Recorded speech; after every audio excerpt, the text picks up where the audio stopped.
जाना था दिल्ली और पहुंच गए लाहौर। जी हां, यह भारत के प्रधानमंत्री नरेंद्र मोदी की स्टाइल है। 25 दिसंबर 2015 को भारतीय वायुसेना का एक विमान लाहौर एयरपोर्ट पर उतरता है। 4:52 का समय है। मीडिया के कैमरे तेजी से उनकी ओर मुड़ते हैं।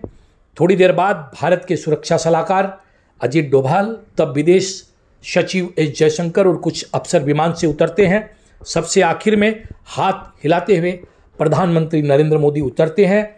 वहां मौजूद पाकिस्तान के प्रधानमंत्री नवाज शरीफ उन्हें गले लगाते हैं और कहते हैं, आखिरकार आप आ ही गए।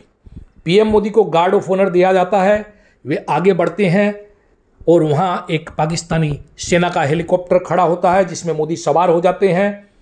इधर 5:10 पर जैसे ही हेलीकॉप्टर उड़ान भरता है, भारत की इंटेलिजेंस एजेंसियां और अधिकारी शक्ति में आ जाते हैं। पाकिस्तान कोई साजिश तो नहीं करेगा, क्योंकि यह प्रोटोकॉल के खिलाफ था। आमतौर पर भारतीय प्रधानमंत्री दूसरे देश के हेलीकॉप्टर में नहीं बैठते। यह वह दौर था 2015 का। अफगानिस्तान में तालिबान फिर मजबूत हो रहा था। अमेरिका धीरे धीरे अपने सैनिकों को अफगानिस्तान से वापस बुला रहा था। ऐसे में अफगानिस्तान सरकार को दुनिया से मदद की दरकार थी। चीन और पाकिस्तान इस मौके का फ़ायदा उठाने के लिए उसे सपोर्ट कर रहे थे ताकि वे अफगानिस्तान में अपना दबदबा बना सके। अफगानिस्तान भारत के लिए जो है कई मुसीबतें पाकिस्तान वहाँ खड़ा कर रहा था। भारत के लिए अफगानिस्तान जरूरी था। ईरान, अजरबैजान, तुर्कमेनिस्तान, उज्बेकिस्तान जैसे देशों में जाने का रास्ता भी अफगानिस्तान से होकर गुजरता है। भारत ने अफगानिस्तान के लिए मदद का खजाना खोल रखा था। इसी कड़ी में मोदी 2 दिनों की रूस यात्रा के बाद 25 दिसंबर की सुबह काबुल पहुंचे। वहां भारत की मदद से 900 करोड़ रुपए की लागत से बने नए संसद भवन का उद्घाटन किया गया। अपने भाषण में बिना नाम लिए उन्होंने पाकिस्तान पर खूब तंज भी कसा। तय कार्यक्रम के मुताबिक मोदी को काबुल से सीधे दिल्ली आनी था। इसी बीच दोपहर को 1:31 पर उन्होंने ट्वीट किया, मैं लाहौर में पाकिस्तान के पीएम नवाज शरीफ से मिलने वाला हूं।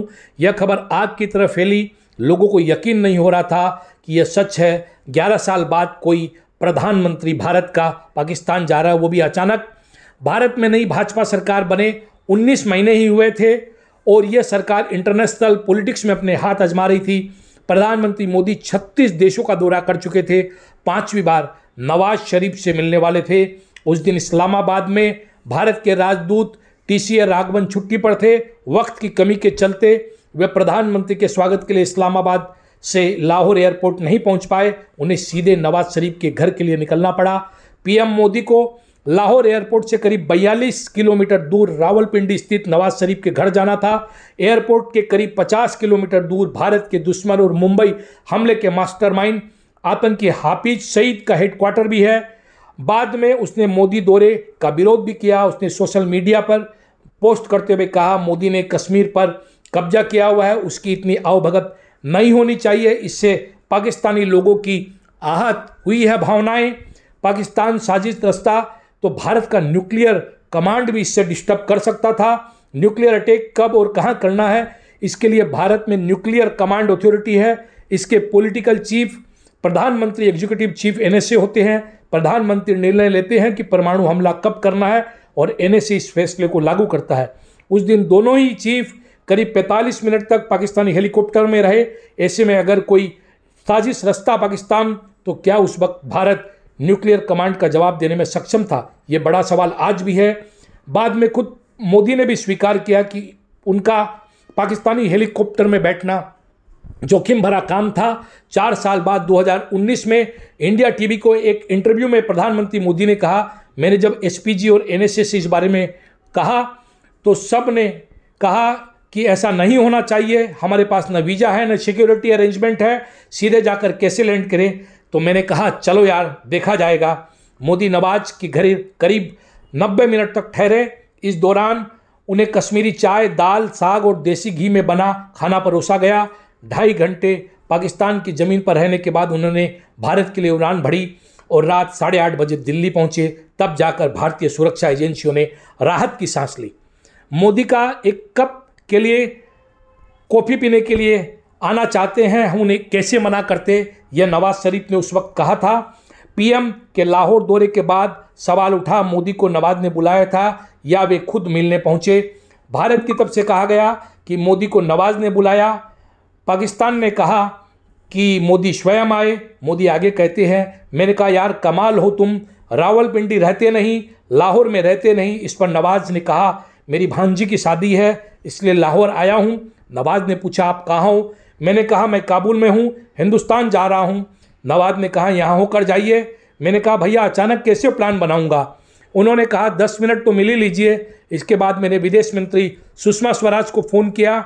उन्होंने कहा कि मैं धर्म संकट में फंसा हूँ, मेरा मन करता है कि जाए तो अच्छा है, आपका क्या मत है? सुषमा जी ने कहा मुझे अच्छा लगेगा कि आप ही तय करें।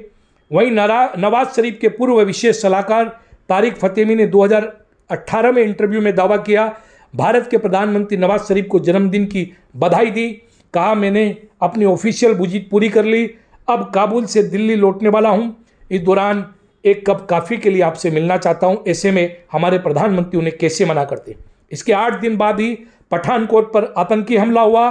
पाकिस्तान के अखबारों ने मोदी के दौरे को मास्टर स्ट्रोक कहा 3 युद्ध लड़ चुके हैं देश।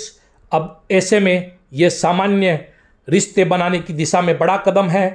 किंतु बाद में जब एक के बाद एक भारत पर हमले हुए, आतंकी हमले हुए, उसके बाद मोदी ने कहा कि मोदी सही है, पाकिस्तान गलत है, पाकिस्तान अड़ंगे लगाता है। यह बात आज दुनिया मान चुकी है और इससे हमारी जो अंतर्राष्ट्रीय बिरादरी है उसमें साख बढ़ी है, हमारा पक्ष मजबूत हुआ है। यह ठीक है कि हम अपनी तरफ से अपने पड़ोसियों के साथ अच्छे रिश्ते बनाने के लिए प्रयास करते हैं और करते रहेंगे। यह एक बड़ा मास्टर स्ट्रोक था और ऐसे फैसले लेने के लिए ही मोदी जाने जाते हैं। मोदी है तो सब कुछ मुमकिन है। मोदी से आप सहमत हो सकते हैं, असहमत हो सकते हैं, किंतु मोदी की राष्ट्रनिष्ठा, मोदी की देशभक्ति पर संदेह नहीं किया जा सकता। देखते रहिए नॉर्थ ईस्ट तक। यह आपका अपना चैनल है, सब्सक्राइब करना न भूलें।